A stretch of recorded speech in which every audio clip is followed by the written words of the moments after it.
it began with a dead man. But not just any man. This one was destined to deceive the enemy and alter the course of a global war. In the spring of 1943, World War II was raging. The Allies were planning a critical invasion of southern Europe, but Hitler's forces stood in the way. Success depended not just on courage and firepower, but on cunning, misdirection, and one of the most audacious deceptions in military history. This is the story of Operation Mincemeat, the World War II deception that fooled Hitler himself. This operation was designed to mislead the German High Command, divert attention from the real invasion, and save thousands of lives. In this video, we are going to explore the daring plan, the meticulous preparation, and the extraordinary execution that turned a corpse into a weapon of war. So, let's start. The problem was daunting. The Allies were preparing to invade Sicily, a move that could turn the tide in Europe. But German intelligence was vigilant. Any hint of an Allied landing elsewhere could endanger the operation. The British needed a plan to convince the Nazis that the Allies intended to strike Greece and Sardinia instead of Sicily. And so, a bold idea emerged. Use deception at the most personal level, through a human body carrying false intelligence. The team behind the operation was small but brilliant, led by Naval Intelligence Officer Ewan Montague, and assisted by Charles Chumley from the RAF. They devised a plan that combined psychology, biology, and creativity. They would construct an entirely fictional identity for the body of a Royal Marine officer named Major William Martin. He would appear to carry secret documents suggesting a planned invasion of Greece and Sardinia. The trick was in the details. Every item had to be convincing. Every document had to withstand scrutiny. The preparation was painstaking. They forged personal letters, receipts, and photographs to create a life story for Major Martin. Every detail was scrutinized. A comb, a photograph of a fiancé, theater tickets, bank statements. Even the clothes were authentic, as if he had been living an ordinary life. Nothing could hint that he was a fabrication. The team studied how documents would be examined, anticipating the Germans' reactions and ensuring the deception would appear flawless.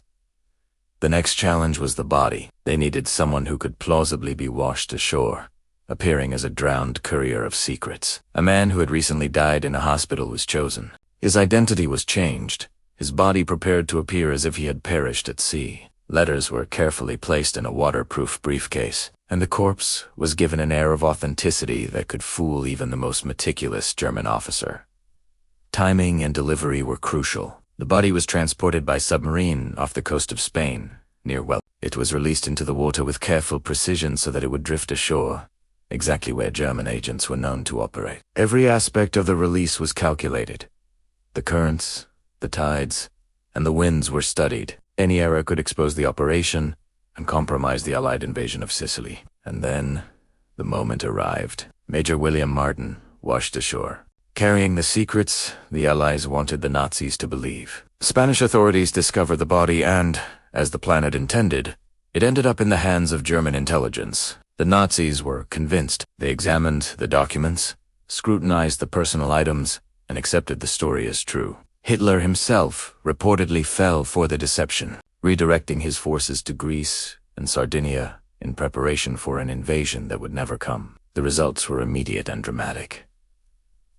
The diversion worked perfectly. German forces moved away from Sicily, weakening defenses in the area of the actual Allied landing. When the Allies invaded Sicily in July 1943, resistance was less formidable than expected. Thousands of lives were saved, and the invasion succeeded in gaining a crucial foothold in Europe. Operation Mincemeat had altered the course of the war without a single shot fired, relying entirely on ingenuity, patience, and daring deception. The success of the operation owed everything to attention to detail. The letters, receipts, and photographs created a believable life.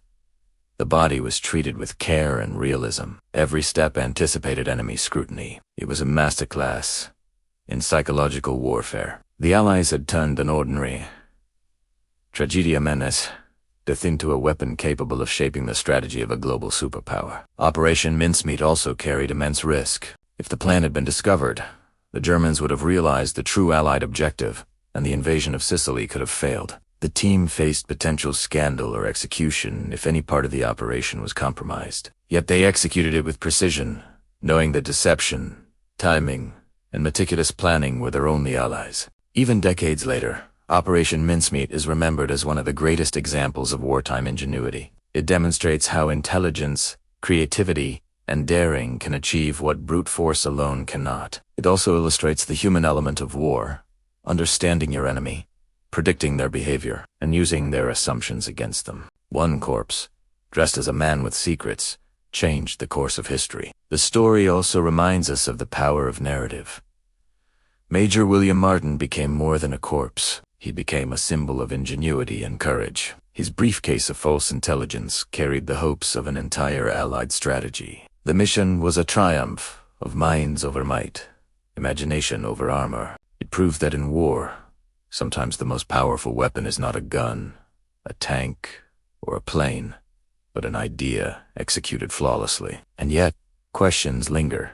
How many other deceptions have shaped the course of history without recognition? How many times have intelligence and imagination altered outcomes in ways that the world would never know? Operation Mincemeat reminds us that history is often written not only by those who fight, but by those who think, plan, and dare to deceive the enemy in the shadows.